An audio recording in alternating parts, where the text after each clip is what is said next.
Bom, vou começar então, pessoal. E esse vai ser o mais breve de todos, né? Que é para falar para vocês sobre o PSGel, é o nosso amostrador passivo de solo aí. Esse é um projeto aí que a gente desenvolveu ali no LabGel, né? Eu ainda era do laboratório quando a gente desenvolveu esse sisteminha aí, né? E a gente, né, testou uma gama de materiais aí para tentar chegar em uma coisa que trouxesse essa mesma resposta que alguns materiais aí internacionais já traziam, né? Que nem o amostrador passivo da Bico, por exemplo, né? Eu vou mostrar pra vocês como que ele funciona, o que que ele faz, o que que ele não faz, né? E como que a gente criou esse material aqui, né, em que casos que a gente usa, né? Então, né, o que a gente vai ver hoje, né? Hoje, como eu falei, é bem rapidinho, né? Então acho que vai ser uns 15 minutos, eu imagino, aqui, né? Eu vou explicar o que que é e como funciona o PSGel, né? Qual que é o modo correto de se usá-lo, né? Porque o PSGel, ele é uma coisa simples, mas tem alguns cuidados que precisa tomar com ele, né? Explicar as limitações do PSGel e conversar sobre algumas estratégias de venda, né, para quem vender, em que cenários oferecer isso, né? Essa aqui é uma fotinho do PSGel, né? Como que ele é mesmo, né? Fisicamente, né? E vou mostrar pra vocês para que serve cada pedaço dele aqui. Então, Que legal, Murilo. Eu não tinha visto ele ainda. Eu tinha visto só que os bicos eu já ajudei a instalar lá no DTI, né? legal. É bem diferente. É, o bacon ele é meio que um vial de 40 mililitros adaptado, né? Uhum. Só substituir a tampinha ali, né? Isso, a gente chegou a pensar em fazer dessa mesma forma, assim, sabe? Mas daí, por uma série de motivos, a gente acabou optando por isso aqui, né? Ele tem, né, como né, tudo na vida é escolhas, né? Então ele tem algumas vantagens em relação ao design da Beacon e algumas desvantagens também, né? O da Beacon também ele é melhor em algumas coisas, assim, sabe? Mas eu já explico, inclusive, qual que é a diferença deles, né? Ali pra frente vai ter um slide que é bem. Vai ser bem cabível falar sobre isso, né? Mas o nosso tem essa carinha aqui, né? Ele é menorzinho, inclusive, que o da Beacon, né? O da Beacon ele é um vial grande, né? Então ele é um pouco maior, né? Isso não quer dizer necessariamente que o da Beacon pega mais coisa, né? Tipo, não tem muita relação, assim, né? É mais uma escolha de design ali mesmo, né? Bom, então beleza. Para começar a falar sobre isso, eu vou começar a falar sobre duas coisas aqui, né? Sobre a amostragem passiva de vapores e sobre como que isso se relaciona com alta resolução, né? Então, assim, o que é alta resolução, né?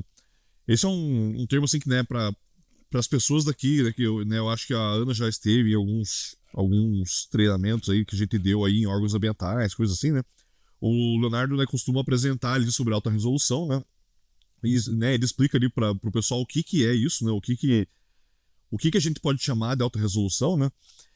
E o que a gente não pode chamar de alta resolução, né? E assim, a alta resolução basicamente é o seguinte, né? Se você tem, por exemplo, alguma informação que você queira captar do seu meio ali, vai ter um nível mínimo de informação, um nível mínimo de densidade de informação que vai trazer para você um mapeamento preciso dessa sua área, dessa sua variável que você está querendo ali dar uma, né, fazer um tratamento para compreendê-la melhor, né? Então, por exemplo, se eu tenho essa imagem aqui, né, dá para ter uma ideia vaga do que é, mas é uma imagem que está com a resolução muito pequenininha, né? Poucos pixels por poucos pixels aqui, né? Mas eu posso ir aumentando essa resolução mais e mais, né? Eu já começo a ter uma ideia bem melhor do que ela está representando, né? Mas dá para aumentar a resolução até ela ficar, né, uma resolução de 100%, com uma densidade de dados, né, infinita aqui, né? Mas é claro que a gente não precisa chegar nesse ponto, por exemplo, para a gente ter uma ideia do que se trata aqui, né, do que essa imagem representa, né? Por exemplo, talvez só chegando aqui já é o suficiente. Talvez para alguma coisa muito específica a gente precise já ter um pouquinho mais resolução aqui, né? Mas a resolução é uma coisa, né? É uma característica da investigação que ela só vale a pena ser aumentada até certo ponto, né? E uma coisa que não é certo dizer, mas muitas empresas por aí falam isso, é de, puxa, nós temos tecnologias de alta resolução, conseguimos fazer alta resolução e não sei o quê. Na verdade, gente, qualquer coisa pode ser feita em alta resolução se você simplesmente amostrar com densidade o suficiente, né? Nesse caso aqui, a densidade são pixels, né? Quantos pixels por centímetro quadrado que eu tenho, né? E essa quantidade vai aumentando, né, até que eventualmente aqui eu tenho uma informação ali extremamente bem mapeada, né? No nosso contexto, a gente ter alta resolução é a gente ter informações, né, com uma densidade apropriada, por exemplo, de como que os contaminantes são distribuídos no solo, né? Isso pode ser, inclusive, ser feito tridimensionalmente, né? Então, né, a gente consegue fazer isso de várias formas. A gente tem, né, o MIP, o OIP, o HPT, né, que você consegue cravar no solo, né, com uma certa malha ali, né, uma certa regularidade, e obter informações do solo que te permitem mapear, igual tem nessa foto aqui, né, só que tridimensionalmente, inclusive, né, mapear, né, contaminantes, mapear aonde a gente tem fase retida, aonde que o solo é mais ou menos poroso, né. Qualquer coisa, qualquer variável que você possa investigar, que você possa coletar alguma informação, você pode coletar ela com uma informação com uma densidade de informações muito elevada, né? Que seria alta resolução, né? Só que assim, por exemplo, se eu quisesse vir aqui e fazer direct push em todos os lugares, coletar amostra de solo aqui em vários pontos, com, né, às vezes uma distância entre os pontos de 1 metro e 1 metro, né? E ainda cada direct push também talvez tenha que coletar até 10 metros de profundidade, até 20 metros de profundidade, dependendo dos casos, né? Isso pode ficar muito caro, muito rápido, né? Então, normalmente, a gente tenta guardar esse montante de análises caras ou de amostragens caras que vão ser feitas quando a gente já tem uma ideia muito boa de como que o que eu quero investigar está se comportando ali no meio, né? Isso leva a gente a um outro termo que é importante colocar aqui quando a gente vai falar dos amostradores passivos, né? Que é o termo screening, né? Que em inglês significa varredura, né? O que é um screening, né? O screening é qualquer tipo de análise semi-quantitativa que me permita ali em campo, por exemplo, obter algum tipo de informação que me permita direcionar melhor as análises mais robustas, por exemplo, as análises de um laboratório acreditado, né? Então, existem muitas formas de fazer screening, né? E o screening, ele depende do que você está tentando encontrar ali no solo, né? Mas, por exemplo, essa pistolinha aqui, né, que é de fluorescência de raio-x, ela é um screening que serve para metais de solo, por exemplo, né? E é uma leitura extremamente rápida. Você simplesmente coleta uma amostra, coloca ali uma plaquinha ali, né? Não pode ser qualquer coisa, pode ser até uma plaquinha de vidro, assim. Simplesmente aponta isso aqui para ela e isso aqui vai ali emitir um pouco de radiação ali na amostra, vai coletar ali essa radiação de volta e vai ver quais elementos químicos tem ali, né? Só que assim, essa é uma técnica ali que está sujeita, né, a muitas variações da amostra. A amostra não pode ter muita umidade, alguns metais ela não vai pegar, né? Então é uma amostra assim que ela não serve, por exemplo, para você reportar pro órgão ambiental, por exemplo, eu fiz uma análise de metais aqui no solo. Ah, como que você fez? Fiz com a pistolinha de XRF, né? Isso não pode, né? Até porque você não tem como padronizar esse tipo de análise, não tem como tornar isso acreditado, né? E os órgãos ambientais sempre vão exigir isso, né? Mas, por exemplo, ao invés de eu sair coletando amostras de solo para verificar a presença de metais em toda uma área, que às vezes tem, né, uma área ali com quilômetros quadrados de extensão ali, né? Ao invés de eu sair coletando em tudo, eu posso primeiramente fazer varreduras pontuais com isso aqui, usar isso aqui para entender aonde que os metais estão mais concentrados ali e aprofundar a minha análise nessas áreas, né? A gente também poderia fazer isso com o MIP, né? Que seria um screening para substâncias orgânicas, né? Então o MIP ele encontra fase dissolvida, né? Existem outras formas ali outras sondas como essa aqui, né, da GeoProbe aqui e tal, que são mais apropriadas para fazer retida e livre e tal, né? Ou então até às vezes para caracterizar o solo, né, como o HPT, né? Mas o MIP ele é para fase dissolvida mesmo, né? Então eu permitiria ali, por exemplo, encontrar quais áreas da minha área, né? Quais áreas da minha área é ótimo, né? Mas quais porções da minha área tem uma fase dissolvida mais concentrada ali, né?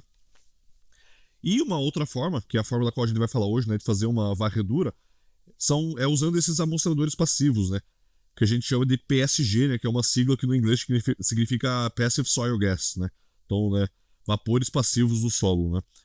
Então, esse aqui da foto é aquele que a Ana comentou, né? É o Beacon, né? Que é de uma empresa lá dos Estados Unidos, né? Mas o Beacon, assim, ele é bastante caro, né? E ele é comprado dos Estados Unidos, né? Então ele é pago em dólar e as análises muitas vezes são feitas nos Estados Unidos também. Então você tem que comprar isso, usar aqui no Brasil, mandar para lá de novo para fazer análise, né? Então isso fica muito caro, muito rápido, né? E é uma tecnologia muito simples, né? O que tem aqui, né? O que é isso aqui? Isso aqui é simplesmente um vial aqui que tem né? Os vials costumam vir com aquele septo de teflon, né? De silicone, na verdade, né? Com teflon em cima, né? E você troca aquele septo por um septo que tem um material ali, que eu não lembro do que ele é feito agora, mas ele não deixa água entrar, mas deixa vapores entrar aqui dentro, né? E aqui dentro tem esses cartuchinhos aqui, que tem um material que acaba capturando esses contaminantes mais voláteis ali do solo, né? E você pode depois ler isso no laboratório aí com um aparato de cromatografia, né? E descobrir o que esse negócio ficou absorvendo lá enquanto você deixou ele no solo, né? Notem que é uma tecnologia muito simples, né? E demorou muito para alguém aqui no Brasil, né, tentar nacionalizar essa tecnologia, né? Aí a GEL resolveu pensar, pô, não tem por que a gente não fazer isso, né? A gente tem condições de criar uma- um produto como esse, né? E a gente acabou desenvolvendo o nosso próprio, né? Então, em que contexto que a gente usaria isso, né?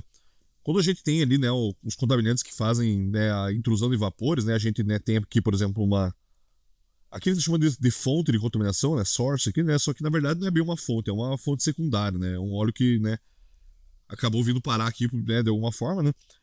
Ele se espalha, suja o solo aqui com as flutuações do nível da água, né? E isso aqui tá toda hora emanando vapores, a água, né, a parte dissolvida na água aqui também pode emanar vapores, né? Parte disso é biodegradado, parte não é biodegradado e pode chegar ali, por exemplo, dentro de uma casa, né? Então, né, tem ali uma rachadura ou alguma descontinuidade ali no contrapiso ali, né? E você pode ter, né, você pode ter a intrusão de vapores que pode causar alguns tipos de risco ali, né? Tóxico ou carcinogênico, né? Dependendo do tipo de contaminante, né? Mas assim, tudo que o contaminante faz no subsolo, mesmo de ruim, pode ser usado a nosso favor, né? Então, por exemplo, a gente sabe que esse contaminante pode causar uma intrusão de vapores aqui dentro, né? Mas a gente não consegue usar essa característica dele para alguma coisa, né? E sim, a gente consegue, né? A gente consegue tentar mostrar justamente esse vapor, né? Então a gente consegue, né, usar essa característica que alguns contaminantes têm, né? Não todos, né? De gerar vapores. E com isso a gente pode, né, fazer duas coisas, né? Primeiro, identificar mesmo se existe algum precedente para risco. Não quantificar o risco, né? Preciso deixar isso bem claro, né? Mas mais tarde eu falo sobre isso, né? Mas você consegue ter uma ideia se esse risco pode estar presente ali.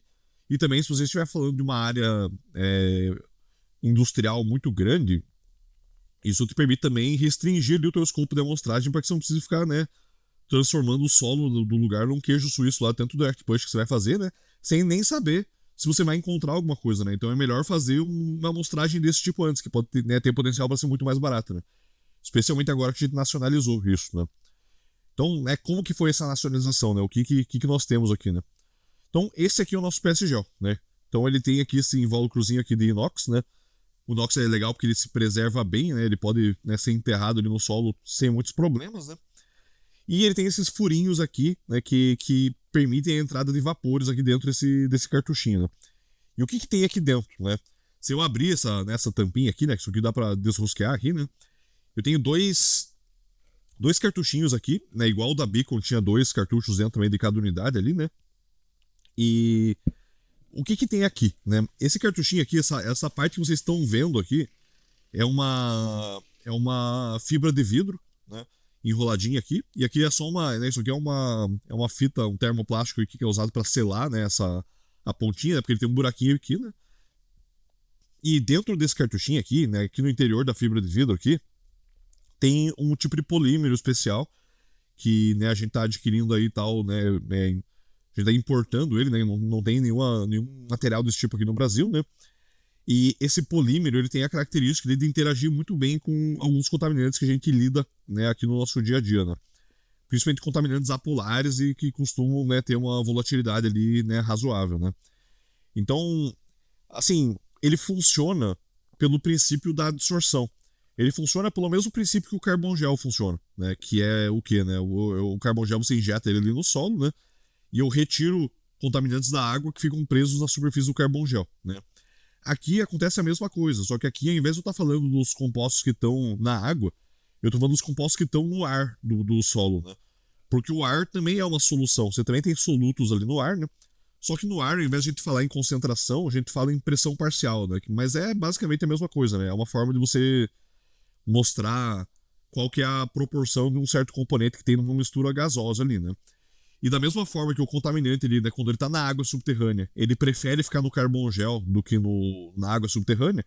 Aqui, né, quando o vapor de contaminantes passa por dentro desse filtrinho aqui, né, quando ele entra aqui dentro e vem parar aqui nesse cartucho, né, o contaminante prefere ficar preso ali dentro do que ficar no ar, né.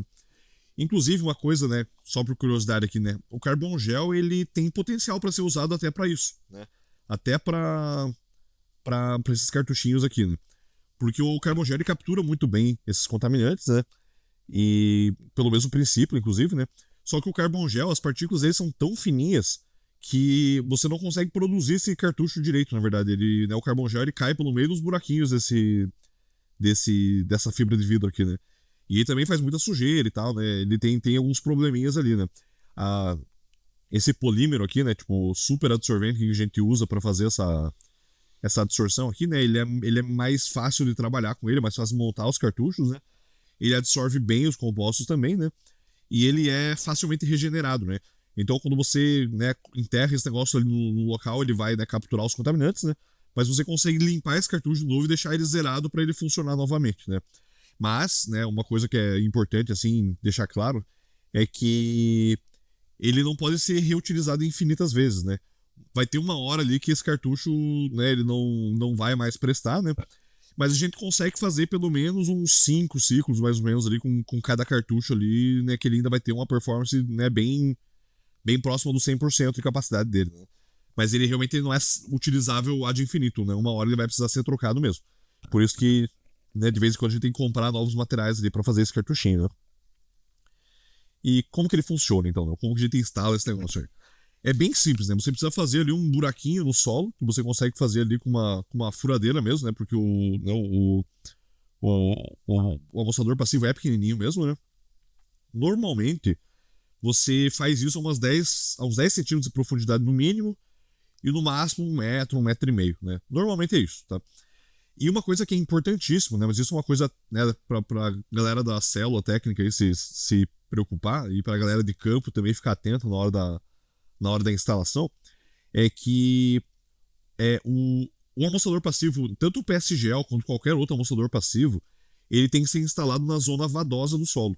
Ou seja, na zona que está acima do nível d'água. Ele não pode ser submerso no nível d'água, tá? Isso estragaria o amostrador passivo e ele não ia conseguir amostrar, né? Porque ele é apropriado para amostrar coisas que estão no estado de vapor, né? E aqui é uma diferençazinha que tem entre o nosso amostrador passivo e o da Beacon, né? O da Beacon, aquela tampinha lá que a gente troca, né? Aquele septo lá por um septo que ele repele água. Ele é bom por causa disso. Ele impede que a umidade entre dentro do amostrador, né? E a umidade pode atrapalhar um pouco, né? Porque se eu, por exemplo, condensar uma gotinha de água ali em cima do meu cartucho ali, né? Vai ser um pedacinho do meu cartucho que eu tampei que o vapor não vai entrar, né? Então isso poderia atrapalhar a gente, né? Então o da Beacon, ele também não pode entrar em contato com água, você também tem que instalar acima da zona vadosa, né? Só que o deles é mais resistente a interferências, né? Por causa do excesso de umidade, né? Só que se você instalar isso acima do nível d'água, não tem muito o que dar errado, né? Exceto se chover em cima do buraquinho, né? Então depois que você cava esse buraquinho aqui, né? Que você abre esse buraquinho aqui, você coloca normalmente um caninho de PVC ali, né? Você deixa a correntinha dele ali pra fora, ali para ficar mais fácil você puxar ele pra fora depois, né? E você tampa isso aqui, você coloca ali umas folhas de papel alumínio no buraquinho assim e cobre com solo também, né? Joga a terra em cima de novo, né? Pro caso de chover, não entrar água e inundar esse buraquinho aqui, né? Você tem que proteger esse ambiente, né? Se você molhou, né, um amossador passivo, né? Propositalmente ou não, né? Mas, pô, eu fui coletar lá o amossador passivo, né? Depois desse período que coloquei aqui de 7 a 15 dias, né? Eu fui lá pegar um deles tava encharcado, né? O buraquinho dele alagou e tal, né? A gente não pode usar esse resultado, tá? Seja ele positivo ou negativo, né? O que seria positivo, né? Ter contaminantes, negativo é não ter nada, né? Esse resultado ele já é um resultado que foi alterado significativamente, né? Então ele não é prudente usar esse resultado para nada, né? Não é legal usar para tomar decisões, né? Aqui é uma foto, né, do pessoal da Gel mesmo instalando o nosso amossadorzinho passivo, né? Então aqui, né, o pessoal tá colocando ali o tubinho ali dentro, né? Dentro desse tubinho aqui tem o amossador passivo ali pendurado, né? Inclusive dá pra ver a correntinha dele aqui, né? Pra ficar mais fácil de puxar, né? E esse caninho de PVC vai ser inteiro colocado aqui no solo e isso aqui vai ser tapado completamente, né? E daí tem que tapar com bastante cuidado mesmo, porque não pode entrar água, né? Então esse buraquinho aqui tem que ser completamente isolado mesmo, né? E você pode, né, amostrar isso a diferentes profundidades, né? Você pode colocar a meio metro, a 1 metro, 1 metro e meio, né? Normalmente ele é usado realmente só nessas profundidades mais rasas mesmo, né? Ele não é normal a galera usar isso para investigar vapores que estão muito a fundo, assim, né? Até porque normalmente quando o vapor é um problema, ele costuma ser um problema mais superficialmente mesmo, né? E como que ele funciona? Você coloca aquele tubinho ali dentro, né? Você tem ali o óleo no sol, tem uma outra coisinha ali, né? Tetacloreteno, benzeno, pode ter outras coisas também, né? Naftaleno, pode ter tricloreteno, né? Tudo que é volátil e apolar, né? pode ser capturado pelo PSGel, né? E depois a gente vai lá, coleta esse negocinho aqui, essas substâncias que evaporaram do óleo vão estar presas aqui no cartuchinho, né? E a gente simplesmente coloca isso dentro de um vial ali né, para cromatografia, né? E fazemos uma corrida de VOC, né? Então, né, todos os voláteis que estavam ali presentes a gente vai conseguir analisar aqui, né?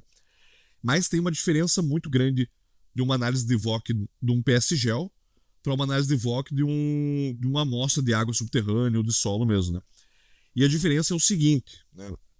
Você não consegue dizer com uma corrida de amostrador passivo qual que era a concentração desses contaminantes no solo, ou na água, ou no vapor do solo. Né? Você não tem uma resposta mais em concentração. O que você vai ter é uma resposta em massa de quanto de cada contaminante você absorveu nesse dado tempo. Né? E por que isso, gente? Pensem comigo aqui, ó. Olhem essa foto aqui, imagine que eu tenho essa bolota de óleo aqui que é feita de benzene e tetracloroetano. Imagine isso, né? Isso aqui vai estar se dispersando ali e tal, né? Vai estar sofrendo solubilização, vai estar evaporando, vai estar né, causando um monte de particionamentos diferentes, né? Mas ele vai causar, por exemplo, uma concentração em água subterrânea diferente em diferentes poços, né? E essas concentrações, por exemplo, pode dar risco em um poço e em outro não pode, né? Pode estar abaixo ali da CMA, por exemplo, né?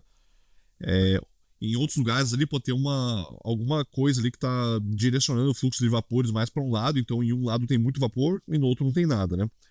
Mas quando você coloca o PSGel aqui e ele começa a absorver essas moléculas aqui, né, e né, retê-las, a informação de qual que era a concentração da onde veio cada uma dessas moléculas aqui, essa informação é perdida, né? Esse tetracloroetano que está aqui, ele pode ter vindo tanto de uma coisa de uma água que tinha 20 mil microgramas por litro de tetracloroetano, quanto de uma água que tinha 1 micrograma por litro de tetracloroetano. Como que você vai dizer, né, qual concentração que tinha o negócio que deu para que trouxe ele até aqui, né?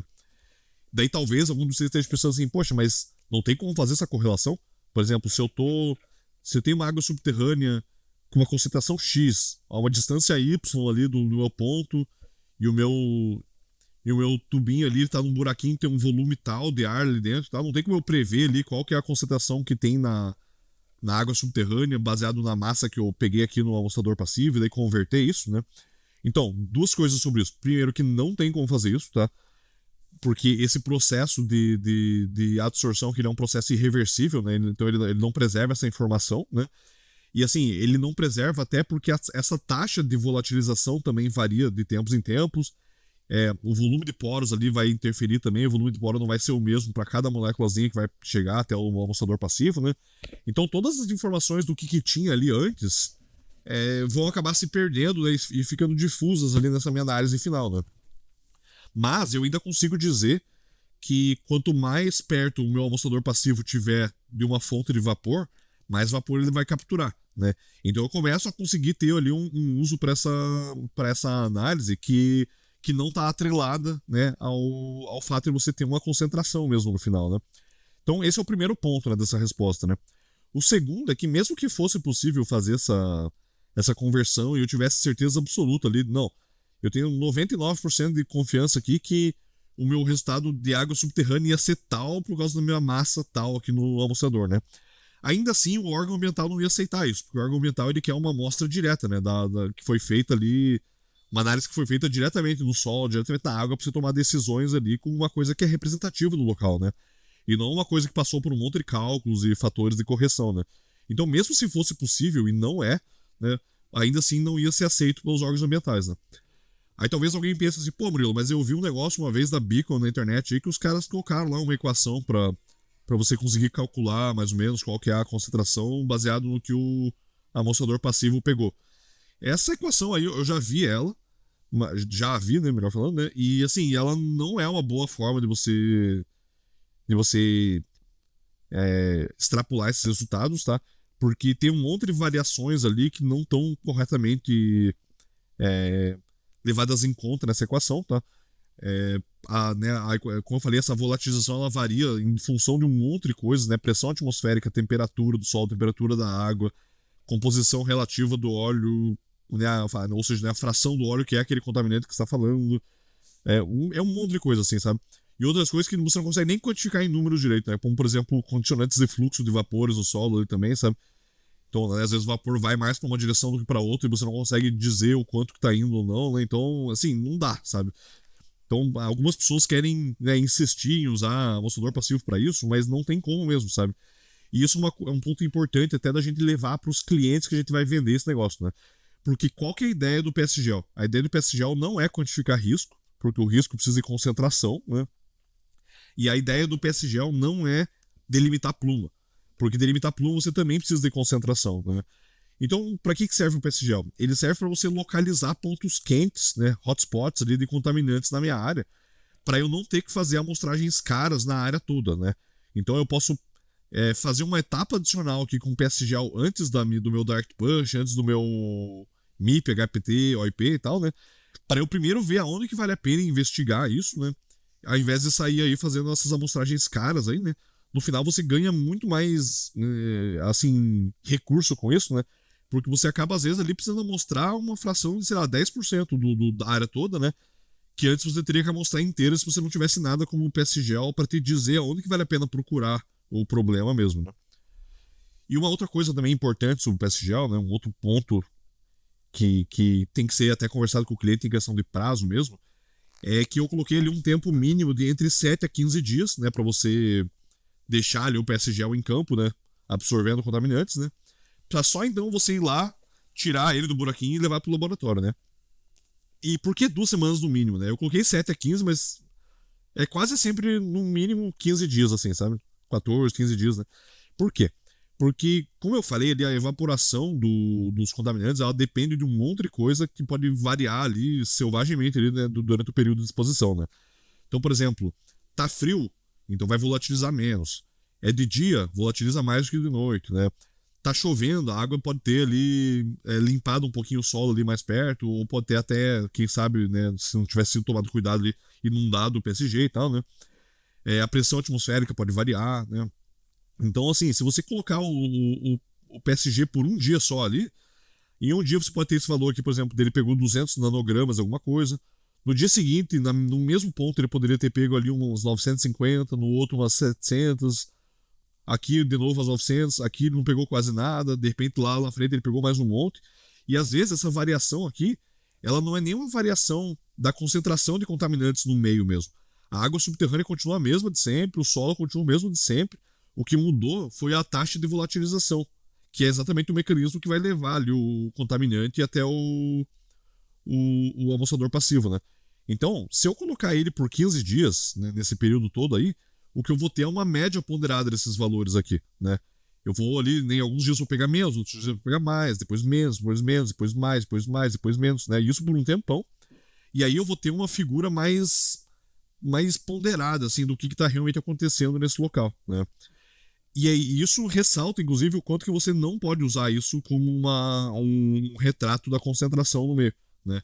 Porque, pô, se eu pegasse aqui para tentar fazer a concentração no meio, eu obter um outro valor. Se eu pegasse aqui, eu obter um outro valor. Pegasse aqui, eu obter um outro valor. Aqui, outro valor. Se eu pegasse a média de tudo isso, eu obter outro valor, né?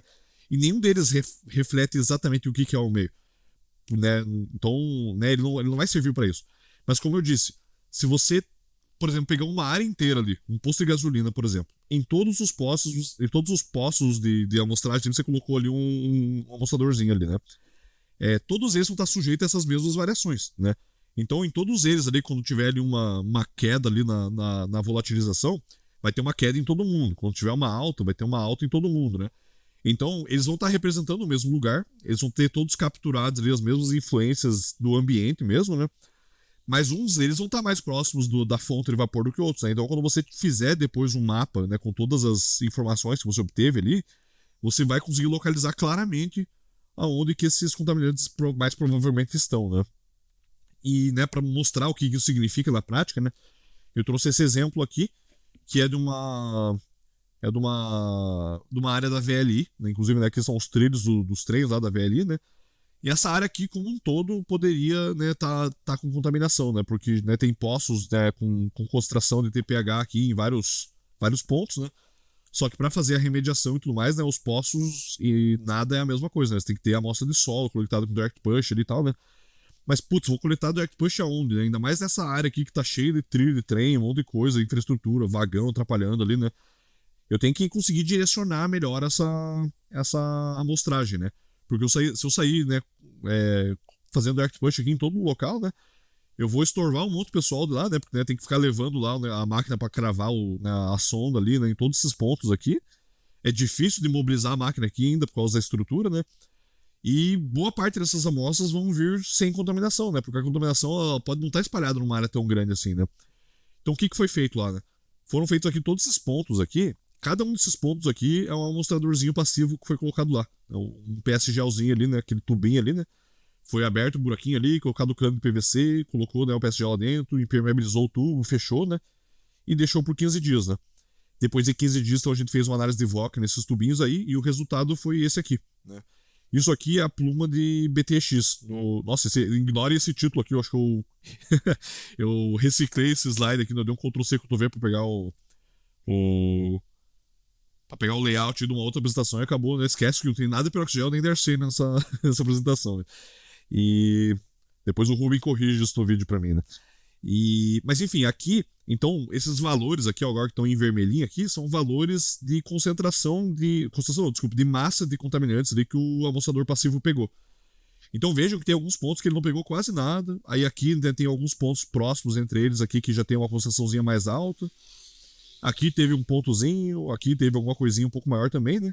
E o maior ponto foi só aqui embaixo, ó. Então pensem se eu tivesse que fazer Direct Push nessa área como um todo aqui, né? Versus eu fazer só agora onde eu sei que tem um hotspot mesmo ali, né? Onde tem um motivo para eu estar mais preocupado, né? Inclusive, notem que aqui, nesses pontos aqui que deu hotspot aqui, não tem nenhuma estrutura que justifique a presença desse hotspot aqui diretamente em cima disso, né? Tem até uma estrutura aqui, um depósito aqui em cima e tal, né? Aqui tem uma cabine também e tal, né? Mas beleza, né? Tipo, não tá diretamente abaixo delas ali e tal. Isso quer dizer que a contaminação se espalhou de uma certa forma ali, né? Que acabou se acomodando aqui, né? E é uma coisa que não tem como você adivinhar antes de começar a fazer a amostragem, né? Então aqui, a gente poderia chamar isso aqui, por exemplo, de uma alta resolução com a amostragem passiva, né? Porque a gente fez um monte de amostragens aqui, né? Pensa se fosse tudo ArcPush, isso que beleza, né? Tipo, ia ser ótimo, né? Não tem como negar, né? Ia ser excelente, né? Mas ia ficar muito caro pro cliente querer pagar um negócio desse, né? Então agora a gente consegue, né, focar nossos esforços aqui e fazer uma resolução adequada no Dark Push também, mas não na área toda, né? Toda essa área aqui, ó, tá em branco aqui, até aqui em cima mesmo, não tem quase nada de vapor aqui, a gente poderia ignorar, né? E focar onde realmente interessa, né? E bom, né, o que dá para investigar com o PSGel, né?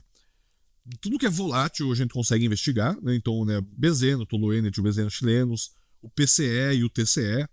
O Season 2 DCE também dá, né? Tipo, acho que a gente nunca fez isso para ele, né? Mas é possível, né? E o cloreto de vinilo até dá para pegar com o PSGel, só que ele é mais difícil de pegar e ele é mais fácil de perder, sabe? Então, tipo, né, para investigar o cloreto de vinilo com o PSGel, o amostrador passivo tem que ser enviado muito rapidamente pro laboratório, de preferência em uma caixa, tipo, né, uma caixa assim resfriada e tal, né?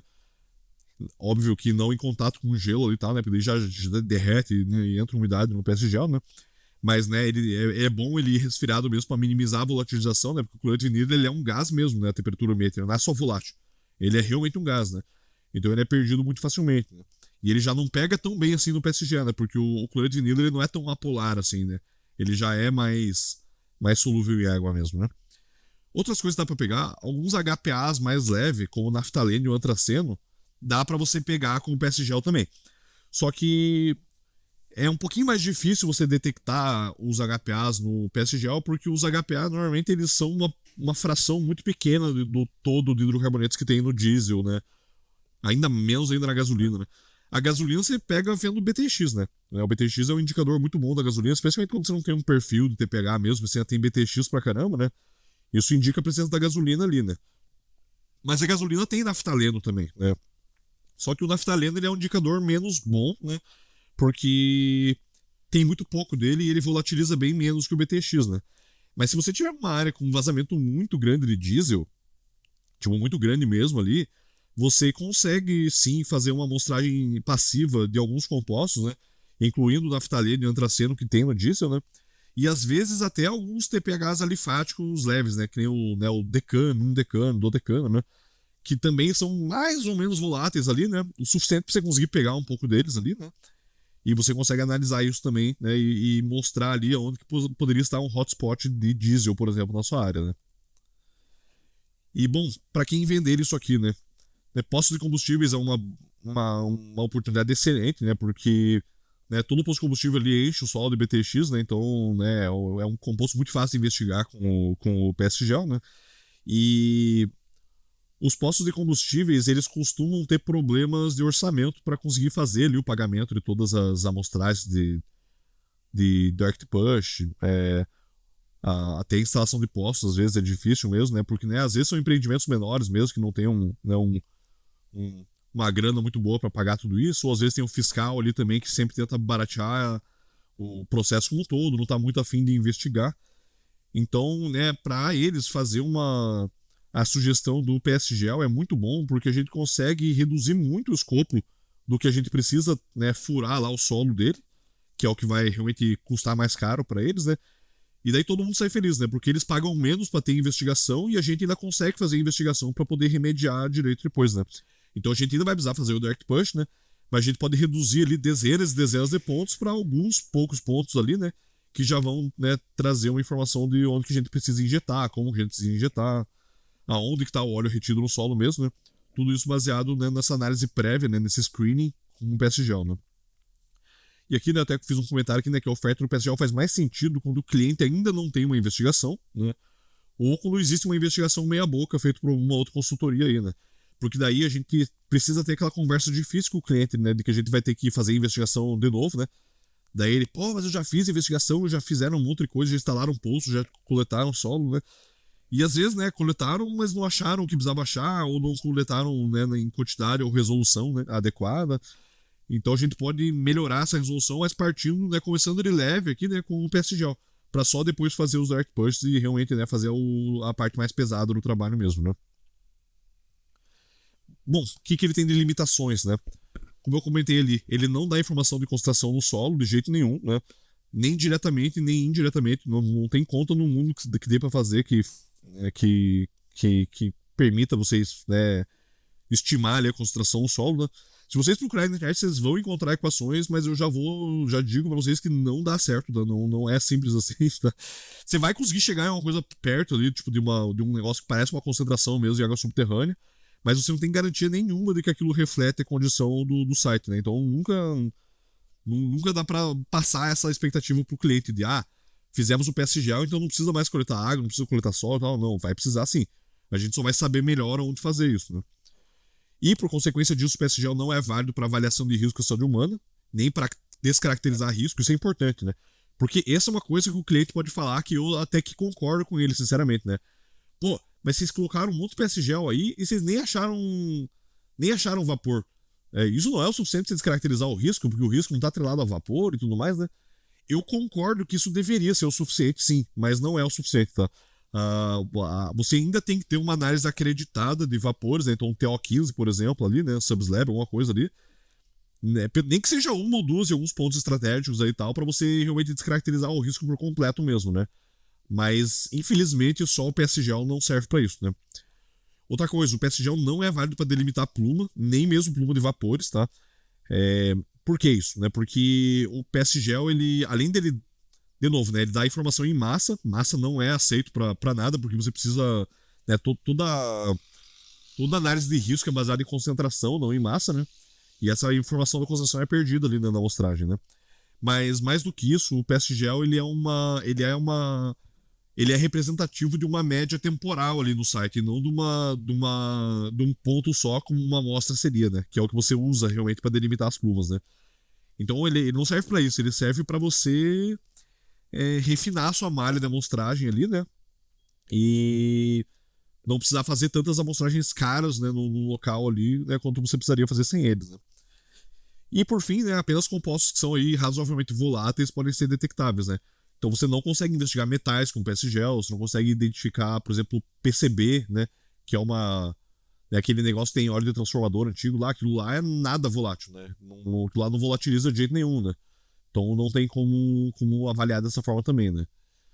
E uma coisa que a gente não sabe ainda, mas é uma coisa pra gente descobrir no futuro bem próximo aí, é o quanto dos PFAS a gente consegue analisar dessa forma, né?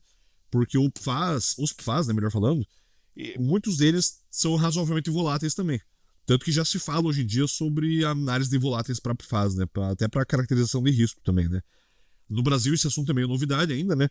Mas os PFAS, né? Se você pegar um PFAS lá que nem um perfluoroctano versus octano, o perfluoro vai ser mais volátil, sabe? Normalmente o PFAS é mais volátil do que o equivalente hidrogenado dele, né? Então é possível que seja possível, né, fazer uma análise passiva de PFAS também com o PSGel. Mas a gente ainda não estudou isso em laboratório mesmo, né? Mas fica para um futuro próximo aí. Então, conclusões, né? Para que serve o PSGel, né? Para mostrar passivamente uma área, né? Para restringir o escopo de técnicas de amostragem mais caras, né? O que dá para investigar com ele? BTX, etanos clorados, alguns HPA e os alcanos mais leves ali, né? Clientes alvos aí, né? Postos de combustíveis, bases, clientes industriais também, né? Que, né, frequentemente tem esses compostos, né? Não é possível estimar exatamente a quantidade. Desculpa, eu tô lendo essa coisa e falando outra, né? É possível estimar a quantidade de PSGel necessária? É possível sim, né? A gente consegue ali levar em considerações tanto a densidade de informações que a gente precisa, quanto, né, o preço do PSGel também, né? O que a gente não consegue é usar o PSGel para estimar concentrações de sol, né? Isso que eu tava falando antes aí, que eu acabei misturando, né? E aí, para que o PSGel não serve, né? Ele não serve para delimitar pluma, para avaliação de risco e nem para descaracterização de risco, né? Então, basicamente é isso, pessoal. Esse é o PSGel, é para isso que ele serve, né? E a gente trouxe isso para o mercado agora, né, nesse ano aí. E agora, em 2025, vai ter o encontro da ESAS ali, né? Eu acho que a gente já pode levar alguns estudos de caso ali, mostrando, né? Histórias de sucesso em que a gente conseguiu, né? Localizar centros de massa e reduzir custos do projeto com esse amostrador passivo nosso aqui, né? Que a gente pode, inclusive, né, passar a vender para outras consultorias também, né? E é isso, gente. Né? Se vocês tiverem alguma pergunta aí, eu fico aberto aí a questionamentos de vocês. E se não tiverem, eu agradeço.